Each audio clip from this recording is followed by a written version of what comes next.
Kalau di karantina 10 tahun di Nusa Kambangan belum sembuh ya balakna kali sisan cemplunglah segara menjadi keletak buaya. BNPT Ure, ciri penceramah radikal yang dilarang Jokowi diundang TNI Polri. Ini masih baru nih.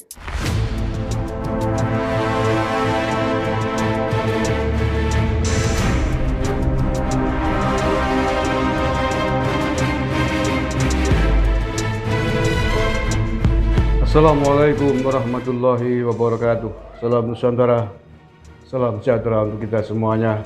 Salam Om Swastiastu, Namo Buddhaya, salam kebajikan rahayu. Saudara-saudaraku sebangsa setanah air yang saya cintai, saya banggakan. Belum lama ini Presiden Joko Widodo memberikan perintah kepada keluarga besar TNI Polri untuk berhati-hati ketika mengundang penceramah. Jangan sampai mengundang penceramah radikal. Hal itu pun kemudian di follow up oleh Kasat Jenderal Dudung Abdurrahman yang menginstruksikan secara tegas kepada seluruh jajarannya, mulai para Pangdam, Danrem, Dandim, dan Ramil dan keluarga besarnya untuk jangan pernah mengundang penceramah radikal. Tentu hal ini perlu disikapi secara detail. Sebenarnya yang masuk ke dalam kategori penceramah radikal itu yang seperti apa? Ajarannya seperti apa? Kelompok mana? Nah, ini penting agar kemudian tidak hanya bagi TNI Polri, tetapi bagi seluruh warga masyarakat kita paham betul ciri-ciri kriteria penceramah radikal. Yang setelah paham, kita harus tegas mengikuti kebijakan pemerintah untuk tidak ikut-ikutan mengundang penceramah radikal. Karena penceramah radikal ini tentu akan mengembangkan virus radikalnya.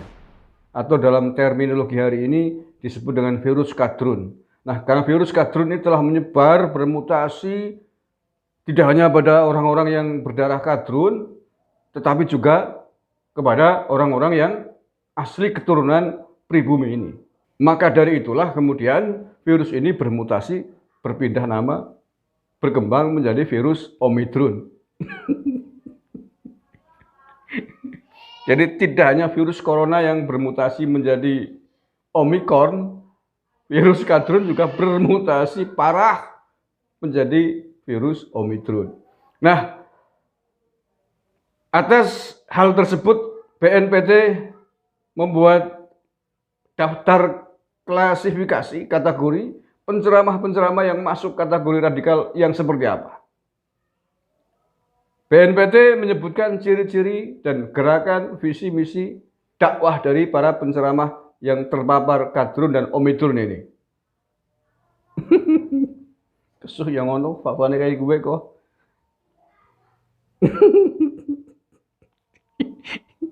Omicron berbahaya, Omicron.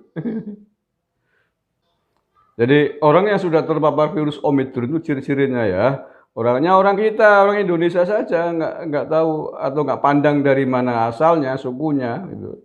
Tapi yang disampaikan dari mulutnya itu PKA, PKI, kofar, kafir, bid'ah, musrak, musyrik, pemerintah rezim zalim. Itu ciri-ciri orang yang sudah terpapar virus Omicron. Bagaimana mengobatinya? Susah. Lebih susah daripada mengobati virus Omicron. Kalau virus Omicron dikarantina 2 minggu selesai, dikasih vitamin. Kalau yang sudah terpapar virus Omicron ini, karantinanya nggak cukup 2 minggu. 10 tahun di Nusa Kambangan baru sembuh itu.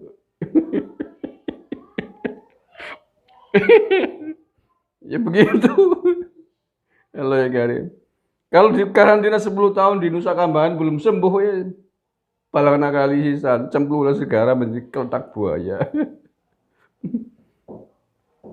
BNPT Ure, ciri penceramah radikal yang dilarang Jokowi diundang TNI Polri. Ini masih baru nih.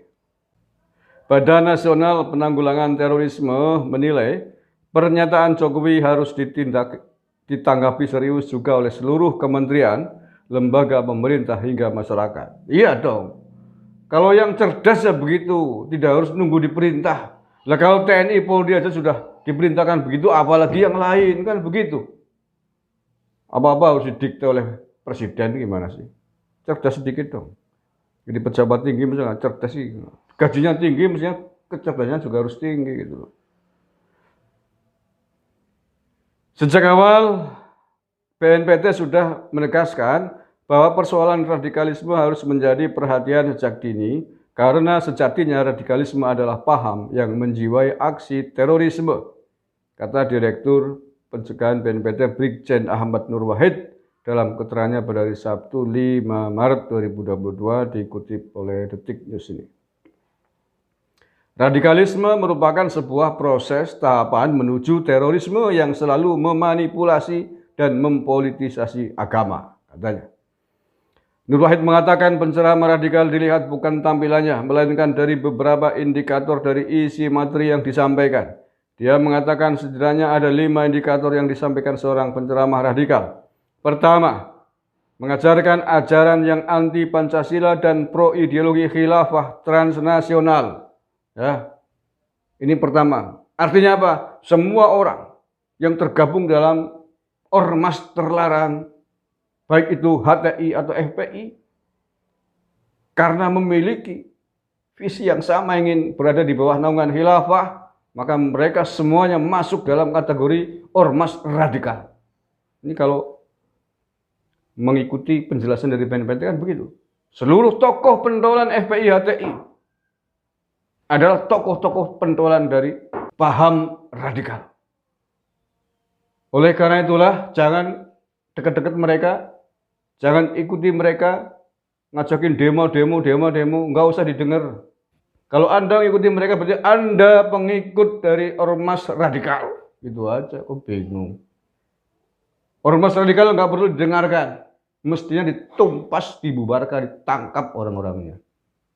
Begitu.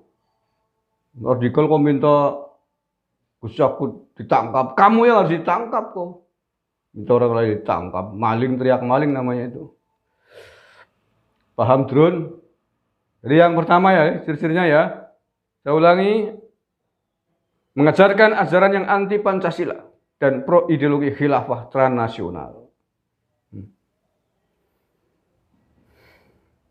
Kedua, mengajarkan paham takfiri yang mengkafirkan pihak lain yang berbeda paham maupun berbeda agama. Ya, sudah sering saya sampaikan. Ya, orang yang punya paham takfiri ini, orang yang beda dengan mereka dianggap kafir, fitnah, musyrik, kan itu urut-urutannya. Kelompok lain non agama ya apa yang bukan orang Islam, non Muslim, kafir. Budaya kita kafir, musyrik, dilarang, musnahkan. Oh, jatuh sendase gawe. Apa kafir.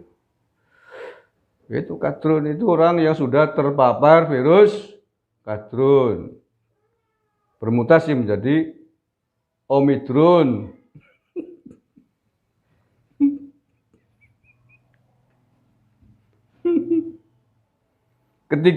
Yang ketiga, menanamkan sikap anti pemimpin atau pemerintahan yang sah dengan sikap membenci dan membangun ketidakpercayaan, distrust masyarakat terhadap pemerintahan maupun negara melalui propaganda fitnah, adu domba, ujaran kebencian, dan menyebarkan berita bohong. Seperti yang terjadi hari ini.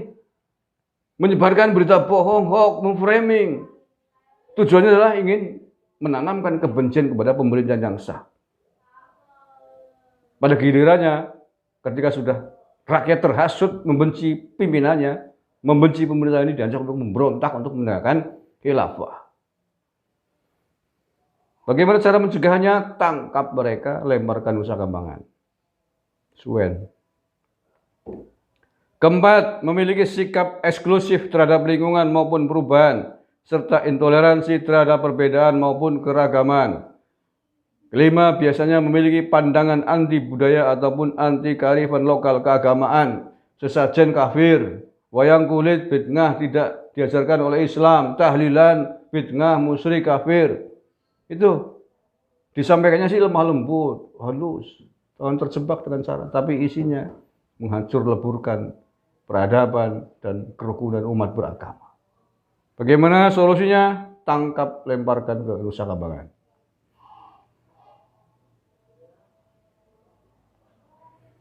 Mengenali ciri-ciri penceramah, jangan terjebak pada penampilan, tetapi isi ceramah dan cara pandang mereka dalam melihat persoalan keagamaan yang selalu dibenturkan dengan wawasan kebangsaan, kebudayaan, dan keragaman tuturnya. Betul. Contohnya, mereka biasa mempertanyakan kepada targetnya Pancasila dengan Al-Quran bagus mana. Yaitu, ya orang yang goblok yang nggak berpikir ya tentu jawabannya akan mengatakan baik Al-Quran. Kalau begitu tinggalkan Pancasila, kembali kepada Al-Quran. Kalau begitu negara ini negara berdasarkan azas yang tidak benar dibikin oleh manusia. Itu ciri-ciri ormas terlarang, ciri-ciri orang yang sudah terpapar virus Omikron. Solusinya, tangkap, lemparkan Nusa Kambangan, letak buaya. Ada 3 strategi yang dilakukan oleh kelompok radikalisme. Pertama, mengaburkan, menghilangkan, bahkan menyesatkan sejarah bangsa. Ya, masih ingat Dulkasan yang mengatakan bahwa katanya Bung Karno menangkapi ulama, tokoh teroris, tokoh pemberontak, Kahar Musyakar dikatakan sebagai orang yang top luar biasa. Itu salah satu contoh cara mereka melakukan gerakan perlawanan kepada bangsa ini. Itulah salah satu ciri contoh dari orang yang sudah terpapar virus Omikron. Kedua, menghancurkan budaya dan kearifan lokal bangsa Indonesia ketika mengadu domba di antara anak bangsa dengan pandangan intoleransi dan isu SARA. Dikit-dikit penistaan agama, penodaan agama, dikit-dikit bela Islam, bela Al-Quran, bela Nabi, dan sedek bengek. Bela azan, bela Islam, sholat biar becus. Ruku ping pindho ora sujud. Walau wong kayak gitu dari pengurus MUI pusat, turun kamu ikut ditipu oleh mereka orang-orang yang sudah kena virus Omikron. Bertobat, kembalilah kepada pangkuan negara kesatuan Republik Indonesia. Terima kasih, wallahul muwaffiq ila aqwamit thoriq. Assalamualaikum warahmatullahi wabarakatuh. NKRI, harga mati.